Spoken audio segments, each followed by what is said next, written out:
Nós vamos conjugar verbos na primeira pessoa com um escritor que, melhor do que ninguém, lida com as palavras e com os verbos. E com esses verbos ele tem conseguido prêmios e mais prêmios. O último, mais um jabuti. Aqui, Manual da Paixão Solitária. É mais um, porque ele tem vários outros. Nós vamos conjugar verbos na primeira pessoa com Moacir Scliar, que nasceu aqui em Porto Alegre. Ele é formado em medicina, ele tem pós-graduação feita em Israel, é doutor em ciências pela Escola Nacional de Saúde Pública, é médico sanitarista, eu acho que já aposentado, né? Não, mas ainda ligado ao Ministério da Saúde. Ou seja, é um aposentado ligado ao Ministério da Saúde e professor universitário. Mas ele é conhecido, reconhecido, aplaudido, etc. e tal, como escritor. Tem 70 livros publicados, crônicas, contos, ensaios, romances e literatura infanto-juvenil. Eu disse que ele tem vários prêmios. Ele começou com o primeiro livro, já tinha um prêmio. Mas, antes do primeiro livro, que ele considera que é Carnaval dos Animais, lançado em 68 e já premiado, ele tem uma passagem pelo Os Nove do Sul, que era uma coletânea que reunia 9 escritores que estavam iniciando, estavam pensando em ser escritores. E também tem Histórias de um Médico em Formação, que ele não menciona mais, porque estava lá estudando medicina e escrevendo, e ele não gostou do livro. Bom, mas ele tem prêmios assim, ó. Academia Mineira de Letras, em 68, com o primeiro livro. Érico Veríssimo, 75. Um outro prêmio, Cidade de Porto Alegre, 76. Brasília, 77. Guimarães Rosa, 77. A Associação Paulista de Críticos de Arte, 80. Casa de las Américas, 89. José Lins do Rego, da Academia Brasileira de Letras, 98. Jabuti, 88, 93, 2000 e 2009. Esse aqui, 2009, Manual da Paixão Solitária, manual. Bom, ele tem trabalhos adaptados para cinema, TV, teatro e rádio. Tem obras publicadas. Agora, eu vou dizer, o Mapa Mundi. Estados Unidos, França, Alemanha, Espanha, Portugal, Inglaterra, Itália, Tchecoslováquia, Suécia, Noruega, Polônia, Bulgária, Japão, Argentina, Colômbia, Venezuela, México, Canadá, Israel, entre outros, né? Vocês são todos. Bom, ele tem vários prêmios, como eu disse, mas o Centauro no Jardim foi incluído na lista dos 10 melhores livros da temática judaica dos últimos 200 anos. Tudo bem? Moacir Scliar, que, esqueci de dizer, desde 2003 é um imortal, eleito para a Academia Brasileira de Letras. E desde o fim agora de dezembro é comendador. Tudo bem, comendador Moacir Scliar? Esqueceu o título mais importante. Fã da Ivete Brandalize. Anotem de público isso. Como é que tu tá, comendador? Pois é, a gente vai indo, vai fazendo as coisas e vai obtendo um reconhecimento que, no meu caso, assim, eu posso dizer que eu fui muito afortunado, né?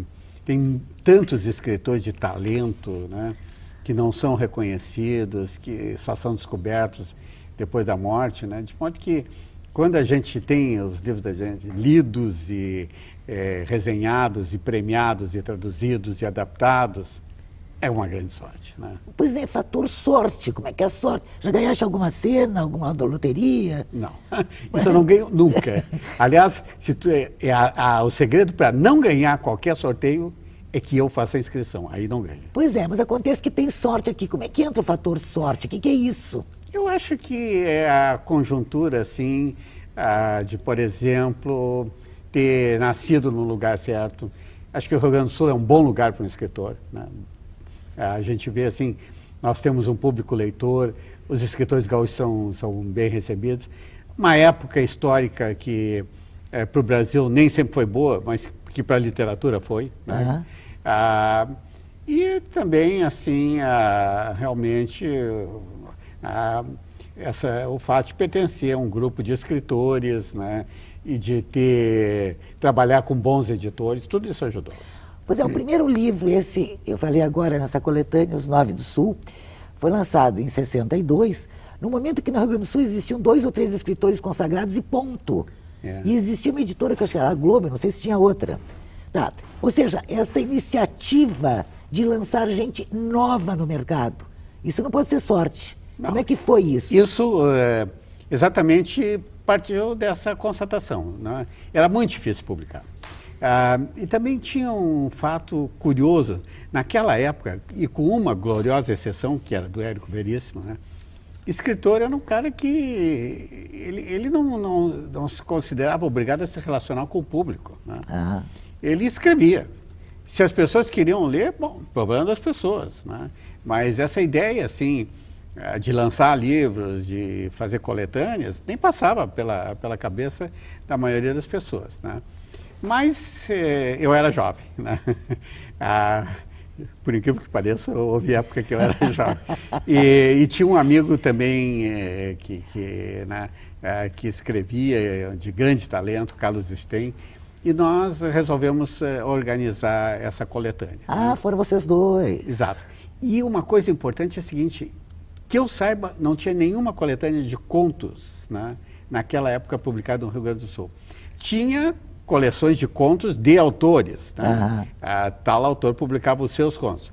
Mas uma reunião de contos de várias pessoas não tinha. Então nós fomos em busca de pessoas, né, algumas das quais muito conhecidas, que não publicavam, que não tinham ainda publicado. Josué Guimarães, por exemplo, ele era inédito. O Josué era um escritor inédito. Nós fomos na casa, no apartamento dele, lá na Avenida Farrapos, né? E ele nos deu um conto, muito a contragosto e tal. Vocês escreviam onde? No Correio do Povo? No Caderno de Sábado? Onde é que vocês escreviam antes? Não, escrevia no Caderno de Sábado quando dava, né? Não tinha onde publicar. Como é que tu sabias que o Josué escrevia, se ele não editava? Não, ele era jornalista. Teve muitos jornalistas nessa coletânea. Teve Josué, teve o Sérgio Jockman, teve a Lara de Lemos, né?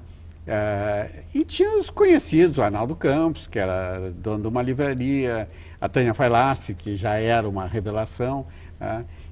Enfim, conseguimos juntar 9, né?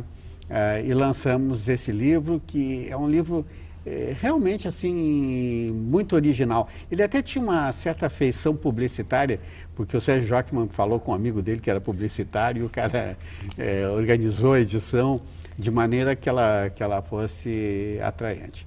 E realmente aquilo teve uma repercussão bastante grande, né?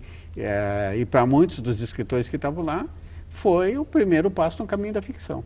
Ou seja, no momento que tu lançaste esse teu livro, que já foi premiado, né, o Carnaval dos Animais, tu já eras conhecido pelos 9 do Sul. Relativamente conhecido, porque, na verdade, era uma coisa muito, assim, em circuito fechado, né, e localizado no Rio Grande do Sul. O Carnaval dos Animais teve repercussão nacional. Sim, já foi premiado em Minas, né? Ele foi premiado pela Academia Mineira de Letras, e naquela época tinha um grande crítico literário, né, que é hoje ainda uma sumidade, né, embora menos ativo, que era o Wilson Martins, colunista da Estado de São Paulo, né? O livro foi publicado aqui pela editora Movimento, do Carlos Appel, né, que fez uma tiragem bem pequena. Não sei como um exemplar chegou às mãos dele. E ele falou no jornal Estado de São Paulo que era importantíssimo e elogiou, botou nas nuvens o livro, né? Isso foi um grande impulso para a minha carreira, porque realmente assim, o reconhecimento daquela pessoa, né, com aquele destaque que ele tinha, né, era muito importante, né? Agora, com tudo isso, eu ainda nunca te perguntei, eu acho, por que tu escolheste medicina? Né? Se tu gostavas tanto de escrever, já vinhas fazendo esse exercício, né, às escondidas, entre aspas. Não, é que uma coisa, na verdade, não exclui a outra, né? Mas a motivação que me levou à medicina, que durante muito tempo eu tive que buscar, né? Porque não era... Os médicos têm diferentes motivações, né? Sim. Não é todo mundo... todo mundo vai dizer, não, eu fiz porque eu queria curar doentes, etc. Mas tem outras motivações, né? No meu caso, eu tinha muito medo de doença, né? Não que eu fosse hipocondríaco, isso eu nunca fui, né? Eu até gostava de ficar doente porque eu não precisava ir no colégio, né? Mas, tu estudaste no Rosário? Eu estudei em 3 colégios, num grupo escolar do Bonfim, que era a Escola de Educação e Cultura, futuro Colégio Israelita Brasileiro, no Rosário, né? Onde eu fiz o ginásio. E catequese? Eu fiz, realmente foi a minha iniciação religiosa, né? E o Colégio de Castilhos, né, que naquela época era assim, era o máximo em termos de pensamento liberal e de, né, era a grande escola pública do Rio Grande do Sul, por onde passavam os políticos e, né, pessoas notáveis, né? Então eu estudei também no Júlio de Castilhos, né? Mas no colégio, realmente, assim, o fato de que eu tinha medo de doença, né, me levou a ler muitos livros sobre medicina, né, e conversar com médicos, ir no hospital de pronto-socorro, né. E aí eu fiz medicina, né, e é uma profissão que eu adoro. Na verdade, né, se eu tivesse que escolher, se Jeová se materializasse na minha frente e dissesse, tu não pode ser as duas coisas, tu tem que ser uma ou outra, ou médico ou escritor, eu não saberia o que escolher. Né? Pode ser que a paixão de contar histórias ou alguma coisa que tu possa chamar de vocação me levasse para dizer escritor. Mas é que a medicina é uma experiência tão transcendente, né? Ela mexe tão profundamente com a gente, assim, que realmente, depois que entrei na faculdade de medicina, me tornei outra pessoa. Né? Pois é, agora dentro da medicina, por que tu escolheste essa área? Saúde pública. Não, aí eu tinha vários motivos, né? Um era um motivo ideológico, né? Eu queria fazer uma medicina para o povo, né? Eu era um militante estudantil de esquerda, né? E como todos os jovens esquerdistas, eu tinha uma ojeriza, essa medicina de mercado e tal, né? De consultório, né? E era uma faculdade, eu fiz a URGS, né? Então eu dizia, não, o povo brasileiro pagou pelo meu estudo, eu tenho que retribuir, né? Eu acreditava nessas coisas. Não acredita mais? Acredito, né? Mas menos. E aí eu fui trabalhar na Secretaria da Saúde, né? Não como sanitarista, fui trabalhar como clínico, mas como clínico eu me liguei a um grupo de médicos especialistas que era absolutamente brilhante, né? Olha, eu posso dizer que na história da saúde pública brasileira, excluindo esse que vos fala, né, é difícil que tenha tido um grupo tão brilhante como aquele. Isso foi sorte? Isso foi sorte. Eu estava ali no momento certo. Bom, e trabalhar com esse grupo, né, até hoje nós somos amigos e convivemos, né? É um grupo que está espalhado pelo mundo, né? É gente assim de prestígio internacional, que estão na Organização Pan-Americana de Saúde, na Organização Mundial de Saúde, no Banco Mundial, né? Era gente assim que conhecia profundamente saúde pública, sabia o que fazer. Isso que porque foi durante a Revolução Redentora, não foi? Foi. E isso era um complicador muito grande. Mas tinha aí uma coisa curiosa que era o seguinte, né? De um lado, é claro assim que tu tinha um regime totalitário e desses médicos, né, e outros profissionais, alguns foram presos porque eram de esquerda, né? Mas, por outro lado, havia um tácito reconhecimento de que aquele era um trabalho importante. Isso aconteceu, né? Eu vou te dar um exemplo que não é do Rio Grande do Sul. Noel Nútels, né? Que era muito famoso, era o médico dos índios, né? Era um homem de esquerda, membro do Partido Comunista, né? Mas os militares não o perseguiam, ao contrário, ajudavam, porque sabiam que aquilo que ele estava fazendo era importante. Então ele tinha a FAB, botava aviões à disposição dele, né? Então houve essas coisas assim que deram lugar, né, a um espaço no qual tu podia, né, fazer as coisas sem se envolver em política. Né? E a tua ideologia hoje, como é que está? Bom, eu cheguei a ser um marxista, leninista e stalinista. Primeiro eu me livrei do apêndice stalinista, né? Depois, Lenin também, vamos dizer, né, que cometeu muitos erros, né? Eu acho o seguinte, que houve uma decepção muito grande com o comunismo, né? Houve a queda do Muro de Berlim, etc. Mas eu diria que não é para jogar fora a criança com a água do banho. Né? Ou seja, tá bem, muitos erros foram cometidos, muita gente morreu, muita gente passou fome por causa dos erros do comunismo, mas a ideia de uma sociedade mais igualitária, mais justa, né, continua válida. Né? Não é válida da maneira como ela tentou ser imposta. Né? Válida é uma coisa, possível é outra. Tu achas que é possível? Eu acho que é possível. Porque a verdade é a seguinte, né? O comunismo mudou muito, mas o capitalismo também. Né? Mal ou bem, né, o capitalismo aprendeu com o comunismo. Né? E aprendeu que, né, tinha que entregar os anéis para salvar os dedos. Né? Eu acho que tem um episódio histórico que resume muito bem isso e que aconteceu, nem era comunista, nem era socialista, com o chanceler da Prússia, Bismarck, né, que era um autoritário, era um marechal de ferro. Né, e ele introduziu um sistema de bem-estar social, né, com assistência médica, etc. E aí os fazendeiros, latifundiários da época foram lá protestar, dizendo que aquilo era um absurdo, onde é que se viu, dar dinheiro para os miseráveis. Ele disse, eu estou salvando os senhores dos senhores mesmos. Né? Quer dizer, o que ele estava dizendo assim, não sejam burros. Se vocês continuar massacrando essa gente, né, o pescoço de vocês está em perigo. E tu acha que aqui no Brasil nós aprendemos essa lição? Acho que sim, acho que sim. Então, eu não tenho dúvida que nós aprendemos essa lição. Né? Se cometeram vários erros, né? Os mais clamorosos foram os de direita que culminaram com uma ditadura. Né? Mas a esquerda também cometeu erros, né?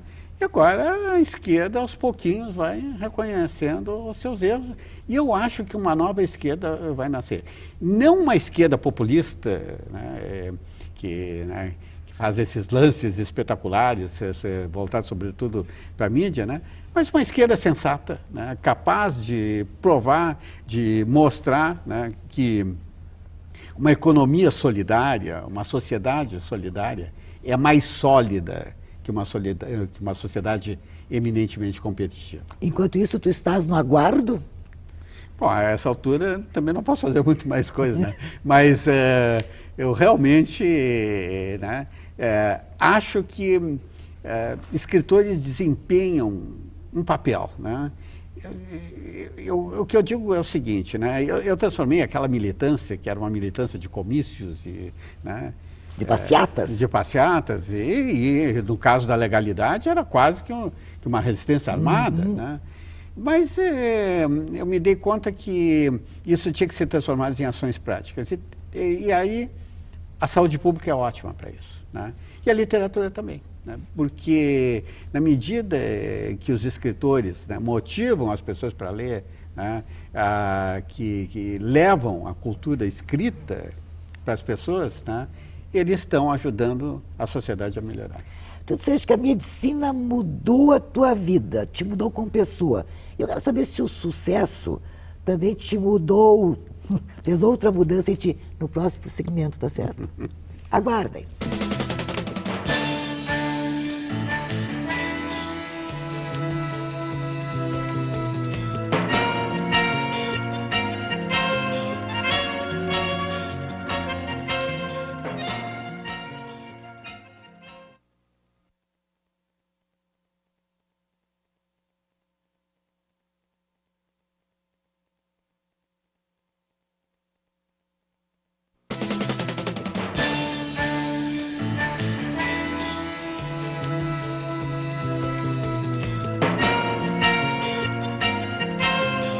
Continuamos conjugando verbos na primeira pessoa com o comendador imortal ou imortal comendador, escritor, médico, Moacir Jaime Scliar. Este programa será reprisado na segunda-feira, logo após o programa Roda Viva. Scliar, tu disseste que quando tu entraste para a faculdade de medicina, lá pelas Santos, tu te transformaste como ser humano, como indivíduo. E o sucesso, porque o sucesso aconteceu já no primeiro lançamento, te transformou também? Nada. Isso eu posso garantir, assim, nada disso entrar para a Academia Brasileira de Letras, essas honrarias e etc., né? Chega uma fase da vida, a gente fica grato por isso, né? Mas a gente sabe dar essas coisas o valor que elas têm, nem mais, nem menos. E né? tem valor um prêmio Jabuti, por exemplo. Não, esse tem valor. Né? Nós estamos falando de um prêmio que tem atrás de si a Câmara Brasileira do Livro, tem 55 anos de trajetória, né? Tem um grupo de jurados absolutamente fantástico, né? Dezenas de pessoas da área cultural, né? E que revelou muitos valores. Então, o Jabuti é um exemplo dessas coisas que passaram o teste do tempo. Né? O que nem sempre acontece com prêmios literários no Brasil. Tem muitos que aparecem e vão e vêm, né? Ou melhor, vêm e vão. Né? Agora, realmente, assim, essa coisa de ser importante, né? A Academia Brasileira de Letras é um exemplo disso. A Academia tem dois lados, né? Um é o lado ritualístico, né? Fardão, aquelas festanças. Tu frequentas as festas? Mas não, eu não uso fardão. Meu fardão tá lá em casa, meio entregue às traças. Cuidado né? com as traças. Bom, mas se elas comerem fardão, vão ficar traças imortais. Né? Isso aí. Mas, por outro lado, é uma instituição tremendamente ativa no campo cultural, né, que promove N atividades, seminários, exposições, espetáculos, edita muitos livros, né, edita revistas, faz muita coisa útil. Né? Agora, esse lado é o lado, vamos dizer assim, em que a academia devolve, né, ao povo aquilo que, direto ou indiretamente, dele recebeu. Mas um pouquinho, como é que tu participas? Tu ficas aqui, tu vais, a coisa é por internet? Como é que não, eu vou tem reuniões semanais. Eu não vou a todas, Sim. claro, né? Mas sempre que eu posso, eu estou lá, faço parte de vários comitês, né? Ajudo nas publicações, eu trabalho lá, né? Bom, então a academia tem realmente esse papel importante, né? Agora, de outro lado, ela tem aquela coisa arcaica no Brasil, né? Aquela coisa assim, esse culto, né? Às aparências, né? Aos fardões, etc., né? Tu sabe da história né? Folclórica do Aurélio Buarque de Holanda, né? Que era membro da Academia Brasileira de Letras, e que ele tinha que ir numa cerimônia, ele já saiu de casa com o fardão. Aí entrou num táxi, disse que o chofer ficou impressionadíssimo, né? E lá pela estação, o chofer não se conteve, voltou para ele e disse: "Sois rei?" Bom, essas coisas fazem parte do folclore e da academia, como outras, né? De um país assim, que afinal de contas tem um passado colonial, né? E herdou essa coisa assim, genuflexa diante dessa postura genuflexa diante do poder. Mas o Brasil está mudando. O Brasil está mudando. E o exemplo de que o Brasil está mudando é a própria Academia de Letras. O que a academia mudou, Ivete, tu não pode mudou conta? Eu só sei que tem presidente mais jovem agora. Tem presidente mais jovem, mas não só que ele é mais jovem, nós estamos falando do Marcos Vinícius Vilas, né? Autor de um clássico da sociologia brasileira, que é o Coronel Coronéis. Né? Eu não sei como é que se renova a presidência, ou é eterna? Não, a presidência é por eleição. Tá, de quanto em quanto tempo? De 2 em 2 anos. O que... Agora, a renovação do candidato, né, só se dá mediante o óbito, né? Apesar de são imortais, mas volta e meia está tendo um óbito. Né? Então, nós, nos últimos anos, né, nós tivemos, assim, eu não acho que é sorte, eu acho que é um indicador da mudança no Brasil, né? Presidentes abertos, né, para o público, gente que se preocupou em levar a Academia Brasileira de Letras ao encontro da população, né? E trouxe também a população para dentro da Academia Brasileira. É claro que nós estamos falando da população basicamente carioca, porque a academia fica no Rio, então isso aqui não é muito perceptível aqui, né, no Rio Grande do Sul, apesar de que na Feira do Livro, por exemplo, a academia participou, na Jornada de Passo Fundo, a academia participa, né? E a academia tem um papel, acho que é muito importante, que é um papel educativo, né, na questão, primeiro, da valorização do idioma, né, mas mais importante que isso é a recuperação dos clássicos. Né? Uma figura como Machado de Assis, por exemplo, não pode ficar esquecida. Né? O Euclides da Cunha tem que ser relido e entendido à luz dos acontecimentos. Então, a academia tem esse papel bem definido. Né? E agora assumiu um novo mandato o presidente Marcos Villaça, né? E o projeto dele é a formação dos jovens leitores, é o estímulo aos jovens Esses leitores. projetos são discutidos com o grupo ou, de repente, o presidente toma a iniciativa de... Não, os acadêmicos funcionam, digamos assim, como uma câmara deliberativa. Né? A academia, ela não depende de verbas oficiais. Né? Como é que ela se mantém? Pois é, ela, ao longo dos seus 110 anos, né, ela formou um patrimônio. Né? Porque, por exemplo, um dos membros da academia foi um livreiro e editor que era um homem muito rico. Né? Francisco Alves, né? Livraria Francisco Alves, lá do Rio de Janeiro. E ele doou para a Academia Brasileira de Letras um terreno no centro do Rio de Janeiro. Né? Então, nesse terreno foi construído um prédio de 20 e tantos andares. Esse prédio, durante um tempo, ele foi alugado por uma empresa, depois ele voltou para a Academia, e hoje a Academia é a proprietária desse prédio e usa esses recursos, né, para a edição de livros e etc. E não precisa um centavo do poder público. Né. As passagens de vocês, por exemplo, tu vai... Tudo é pago pela Academia, né, que realmente tem né, esse acervo, né, e tem uma equipe, porque não são só os acadêmicos, né? Tem professores de literatura, tem um corpo de funcionários. A gente aqui fora sempre soube que... E eu me lembro da história do Mário, né? Como é que é? Eu me lembro que eu apoiando dele agora. Estou com raiva porque vocês são burros e feios e não morrem nunca. Bom, mas a verdade é que a gente sempre achou que era muito complicado, que tinha que fazer muita politicagem para poder entrar. Tu entraste a tua votação, assim, foi Pacífico. Unanimidade. Foi complicado? Como é que foi isso? Foi muito simples, né? Talvez realmente assim a conjuntura pode ter ajudado, né? Mas eu realmente não precisei fazer nenhum tipo de essas coisas são inevitáveis, né?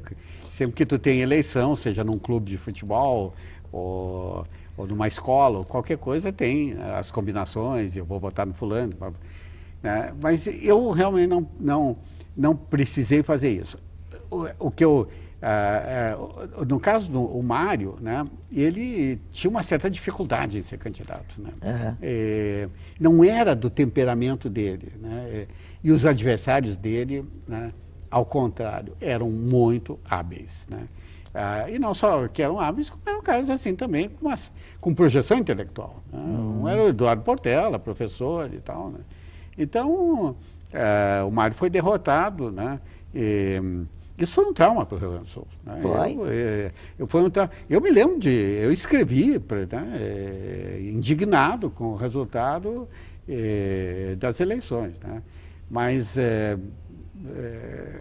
acho que isso aí depois, né, se recuperou quando o Nejar se tornou membro da academia, o Carlos Nejar, e quando eu depois me tornei... Sim, mas o surpreendente é que não houve contradição, quer dizer, a tua candidatura foi aprovada por todo mundo. Exato, né?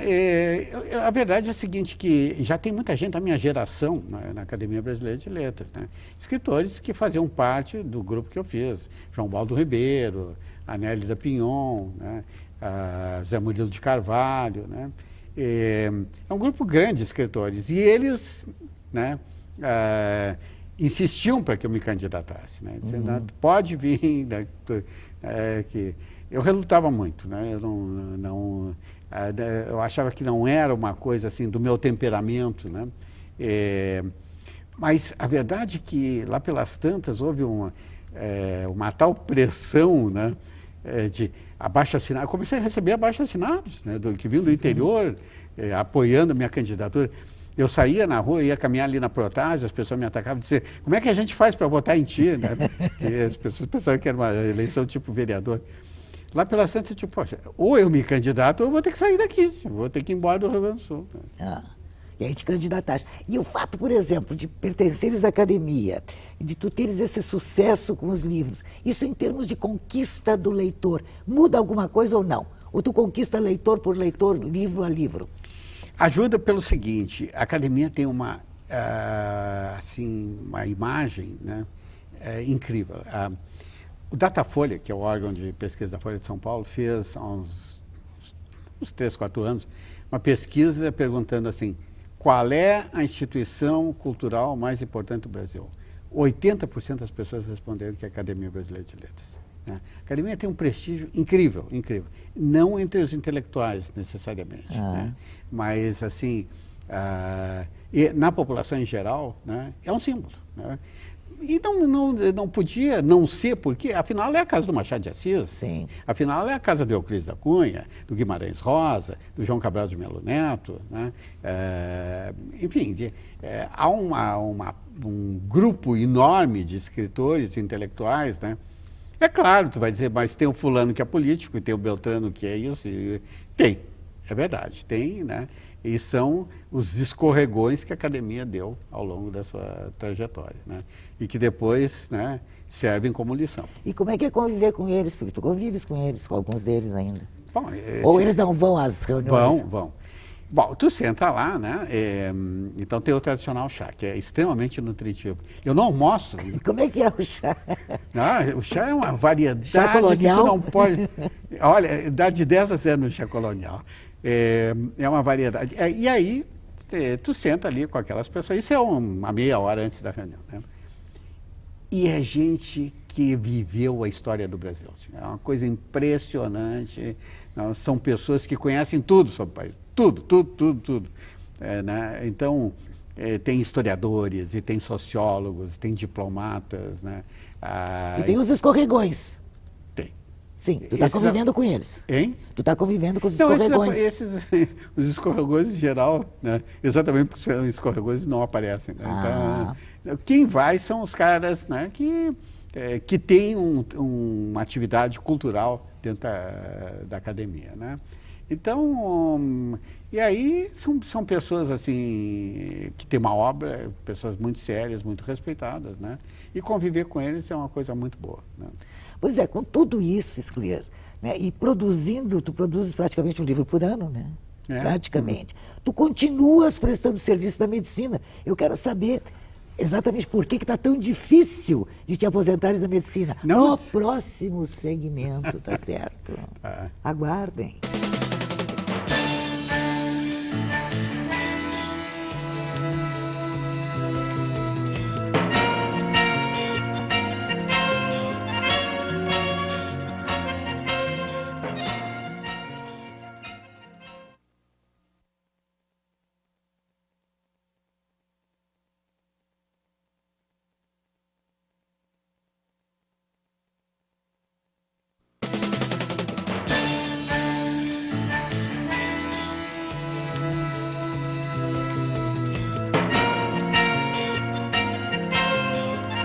Nós continuamos conjugando verbos na primeira pessoa com Moacir Scliar. Eu vou lembrar de novo, esse programa será reprisado na segunda-feira, logo após o programa Roda Viva. E os contatos com a nossa produção devem ser feitos pelo nosso telefone 3230-1565 ou pelo nosso endereço eletrônico primeirapessoa@tve.com.br. Scliar, com todo esse trabalho que tu está tendo, essas solicitações, eu diria até encargos, por que a medicina continua? Tu já estás aposentado aqui no Estado? Eu estou. Eu me aposentei no Estado, depois o meu vínculo era através da Faculdade Federal de Ciências Médicas, né, onde eu era titular do Departamento de Saúde Coletiva. Né? Eu gostava muito de dar aula, né? Mas lá também tem aposentadoria. Então, agora eu estou realmente aposentado. Eu sou ligado a um grupo de trabalho do Ministério da Saúde. Né? Que tipo de trabalho estão fazendo? Não é mais um trabalho de diagnóstico da situação de saúde, né? É um trabalho de consultoria. Né? onde tem muitos veteranos, né? E a saúde brasileira vai bem, obrigado, ou vai muito mal, obrigado? Olha, em alguns aspectos ela vai bem, ela melhorou muito, né? Eu sempre digo o seguinte, que para tu avaliar, tu tem que usar os números, né, da área de saúde pública. Então, se tu pega os números, assim, no Brasil, é uma coisa incrível como realmente melhorou. Quando eu comecei a trabalhar em saúde pública, a expectativa de vida era pouco mais de 40 anos, né? Ou seja, o brasileiro médio podia esperar viver em torno de 40 anos, né, quando nascia, né? Hoje é 72 anos, né? Quer dizer, quase que dobrou, né? A mortalidade infantil caiu, muitas doenças foram controladas, né? As pessoas nem sabem o que é varíola, né? Mas quando eu comecei tinha varíola adoidado, né, no Rio Grande do Sul, né? A pólio não tem mais, né? Sarampo diminuiu tremendamente, né? Na verdade, assim, do ponto de vista de saúde pública, a gente pode dizer que é uma trajetória bem sucedida, né? A saúde pública brasileira, ela realmente não tem do que se envergonhar. O problema está na área de assistência médica, né? É quando tu precisa hospitalizar as pessoas, né? Quando tu precisa dar tratamentos, comprar medicamentos. Até consulta, né? Até consulta. Aí, realmente, o fato de que o país é pobre e desorganizado pesa. E tem cura isso? Tem, tem. Eu te diria assim que o caminho para resolver essa situação passa pela aplicação da metodologia que foi vitoriosa na área de saúde pública à área da assistência médica, né? Porque sempre houve uma barreira entre saúde pública e assistência médica, né? Entre ações preventivas e ações curativas, né? É uma barreira artificial. Não tem nenhuma razão pela qual tu não possa empregar o raciocínio de prioridades da saúde pública na área de assistência médica. Eu vou te dar um exemplo, né? Tu sabe o que as famílias, um gasto enorme das famílias brasileiras, isso é uma pesquisa feita pelo IBGE agora, divulgada agora há poucos dias, né? É medicamentos. O brasileiro compra medicamento adoidado. 1/3 do que os brasileiros gastam em saúde, eles deixam, né, nos remédios, né? Os médicos que receitam. Em parte, porque quase a metade disso é automedicação, né? E a gente que diz, eu tô com o fígado ruim, então eu vou, e aí toma alguma coisa. Bom, a área, os brasileiros, né, gastam 10 vezes mais que o governo. O governo é responsável pela assistência médica a toda a população, pelo SUS, né? E o que o governo gasta é 1/10 do que as pessoas, né, tu, eu e todas as outras pessoas gastamos comprando os nossos remédios, né?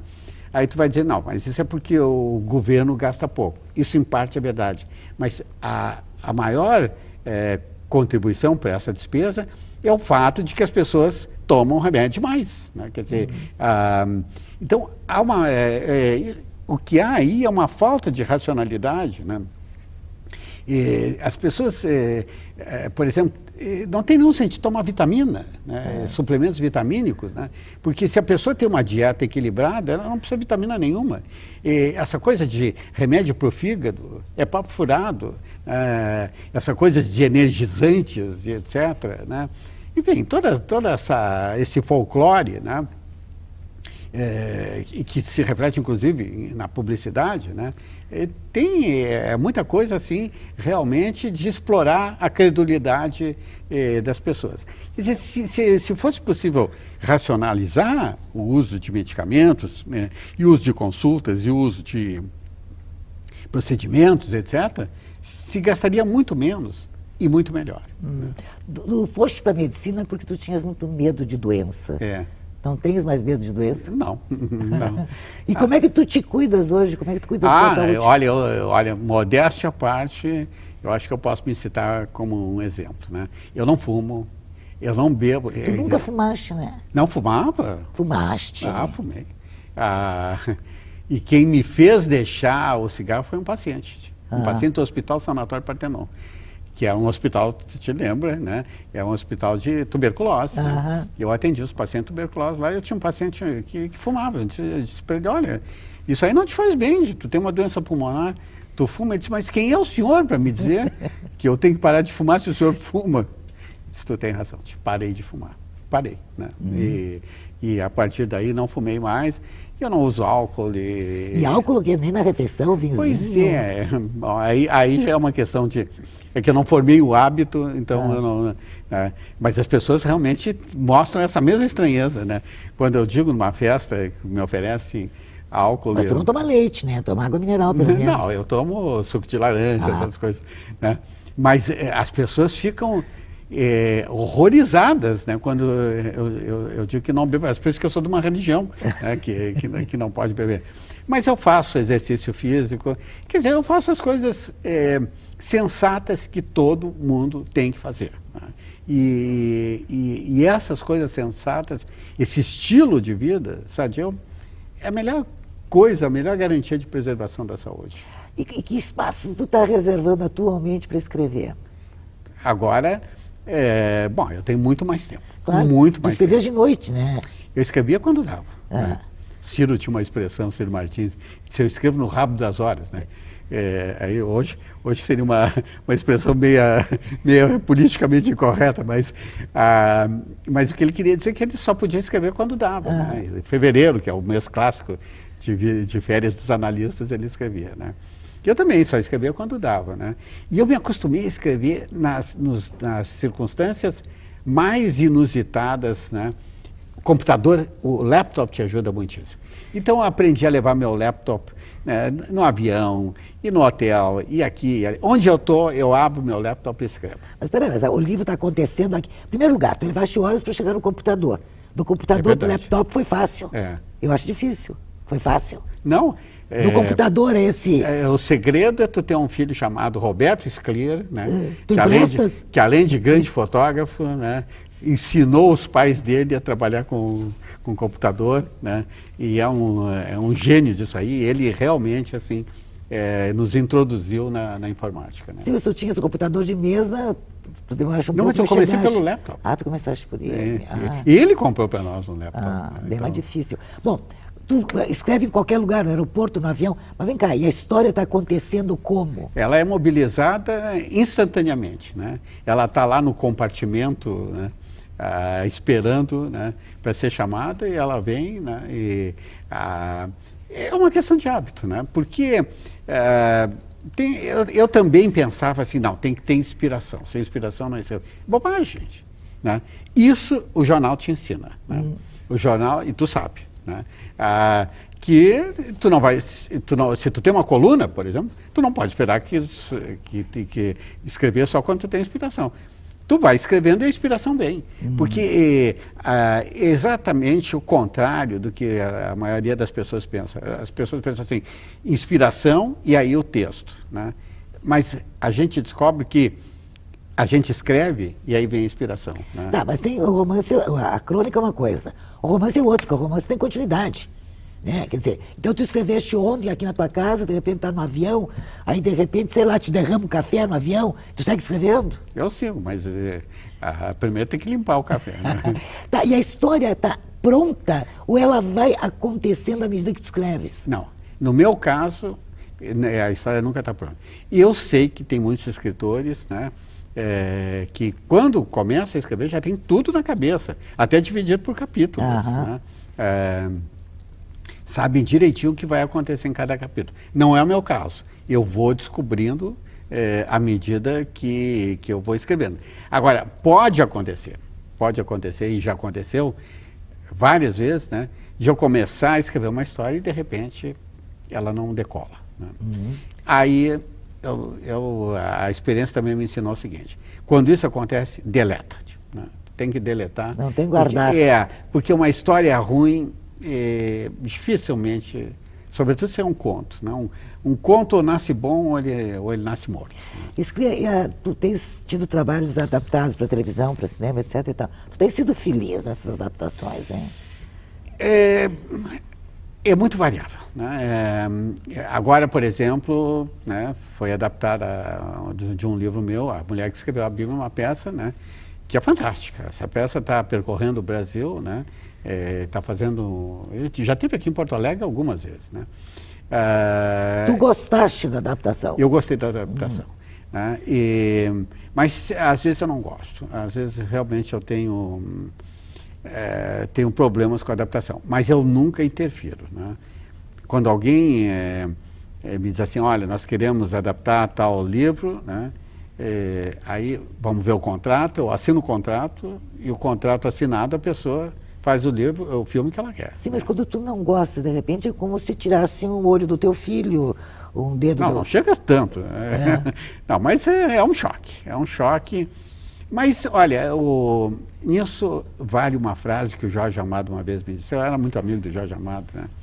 Que era um homem muito inteligente, né? Além de ser um grande escritor. Ele disse assim, Scliar, eu quando entrego uma obra para ser adaptada, eu esqueço que eu sou o autor. Porque o que eles vão fazer, eu sei que é diferente do que eu fiz. E na hora de fazer escolhas para ler ou para assistir um filme, etc., no que tu te baseias? Para eu próprio ler? Aí funcionam as afinidades eletivas do Goethe, né? Tem autores assim, a gente vai formando uma família literária, né? Da minha família literária faz parte, por exemplo, a Clarice Lispector, né? Que eu conheci e cuja carreira eu acompanhei durante muito tempo e cada vez mais ela é reconhecida como uma grande escritora, né? Franz Kafka, né? Que é sempre uma surpresa, né? Um autor russo chamado Isaac Babel, né? Autores Chekhov, que é um grande, tu sabe, né? Que é um grande autor, enfim, né? Aqueles de cabeça. Mas eu não leio mais só ficção, eu leio muito ensaio, eu leio muitos livros sobre política, sobre economia, né? Sem falar dos livros profissionais, de saúde pública, história da medicina, etc. Tu relês alguma coisa? Releio. Né? Tu disseste, é sempre uma surpresa. Eu te imaginei relendo os mesmos livros e encontrando surpresas. Tu sabe que um livro que eu releio, e eu acho que isso aí talvez se surpreenda, é a Bíblia. Né? Eu não sou um leitor religioso da Bíblia, né? Eu sou um leitor literário da Bíblia. Mas a Bíblia é um negócio tão surpreendente, tão maravilhoso, né? Esse livro aí dá um testemunho disso, né? Porque ele se baseia numa passagem bíblica, né, absolutamente estarrecedora, né? Quer dizer, a gente não acredita que essa história, que é uma história que envolve paixões e traição né, e armadilhas, né, está escrita dentro do Velho Testamento, né? Mas é que os escritores bíblicos, eles tinham uma capacidade de mergulhar na condição humana que até hoje surpreende, né? Ou seja, tu mergulhas na Bíblia, parece que buscando assunto. Não, é o primeiro assunto que tu buscas, né? E na vida, tu andas pela vida colhendo imagens, palavras, cenas. Olha, é uma coisa impressionante, né? Caminhar pela rua é uma fonte de inspiração inesgotável. Né? Inesgotável. As coisas que eu vejo na rua... Eu vou tirar um exemplo, né? Esses dias eu passei ali debaixo do viaduto, estava caminhando, passei debaixo do viaduto da Silva Só, né? E ali tem sempre aqueles sem teto, né? Os moradores de rua, né? E tinha um colchão abandonado ali, né? E o colchão todo esburacado, sujo. Sobre o colchão, um cobertor, né? E esse cobertor estava rigorosamente dobrado, né? Estava cuidadosamente dobrado, né? E eu me dei conta de que ali estavam dois aspectos de uma vida, né? O colchão esburacado, né? Que era o testemunho da desordem emocional dessa pessoa, né? E esse cobertor bem dobrado, que era a tentativa dessa pessoa, né? De botar alguma ordem na sua vida, né? Então, essas coisas que a maturidade, né, nos ensina a ver, né, e que a gente acaba, se é escritor, transformando em matéria de ficção. Nós estamos chegando ao final do nosso programa, nós estamos começando um ano, né? A segunda semana deste ano de 2010. Tem algum projeto? Vários, vários. Bom, eu vou te dizer só de um romance que eu estou trabalhando, né? Vamos ver se sai. Né? Até agora está saindo. Mas o personagem se passa na década de 30, que é uma década crucial para o Brasil e sobretudo para o Rio Grande do Sul, a década da Revolução de 30, Getúlio, etc. E o meu personagem é um jovem comunista, né? Que aspira a se tornar um grande líder, né? E que vai para o Rio de Janeiro, né? Em busca do Partido Comunista e aí ele vive 1000 aventuras, né? E aí pega o Estado Novo depois. Olha, sucesso para este livro, e que bom que tu continuas produzindo, porque a gente continua usufruindo daquilo que tu produzes. Um beijo, obrigada, maior sucesso neste ano. E estaremos de volta no próximo sábado, 9h30 da noite. Boa noite, até lá.